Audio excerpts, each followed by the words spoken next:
അന്നമനട ഗ്രാമപഞ്ചായത്ത് ആംബുലൻസ് വിട്ടു നൽകാത്തതിനെ തുടർന്ന് രോഗി മരിക്കാനിടയായ സംഭവത്തിൽ LDF അന്നമനട പഞ്ചായത്ത് കമ്മിറ്റിയുടെ നേതൃത്വത്തിൽ പഞ്ചായത്തിനു മുന്നിൽ പ്രതിഷേധ ധർണ സംഘടിപ്പിച്ചു. CPIM ജില്ലാ കമ്മിറ്റി അംഗം T ശശിധരൻ ധർണ ഉദ്ഘാടനം ചെയ്തു.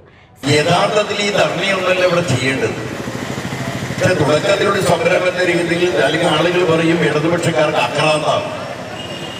തോറ്റയിലുള്ള ആക്രാന്തത്തിന്റെ ഭാഗമായിട്ടാണ് സമരം തോന്നുന്നത്. തോൽവി എന്ന് പറയുന്നത് അന്നമനട പഞ്ചായത്തിൽ ഇടതുപക്ഷ ജനാധിപത്യ മുന്നണി ഒരു വലിയ മുന്നണിയൊന്നുമല്ല. ഐക്യജനാധിപത്യ മുന്നണിയെ സ്നേഹിക്കുന്നവരും ഇവിടെയുള്ള ഐക്യജനാധിപത്യ മുന്നണിയുടെ കൂടെ നിൽക്കുന്ന മതജാതി വിഭാഗങ്ങളുമെല്ലാം അലോരസങ്ങളില്ലാതെ ഒന്നിച്ചു ചേർന്നാൽ ഇടതുപക്ഷ മുന്നണിയെ തോൽപ്പിക്കാൻ ഇവിടെ പ്രയാസമില്ല. അത് കേരളത്തിലെമ്പാടും അവർ ഈ നമ്മുടെ ചിന്തയാണല്ലോ. കേരളത്തിലെ ജാതിമത ശക്തികളും അതേമാതിരി തന്നെ എല്ലാ ജാതിമത ശക്തികളും അതിലൊന്നും ഏതെങ്കിലും ഒരു ജാതി പുറകോട്ടുന്നില്ല.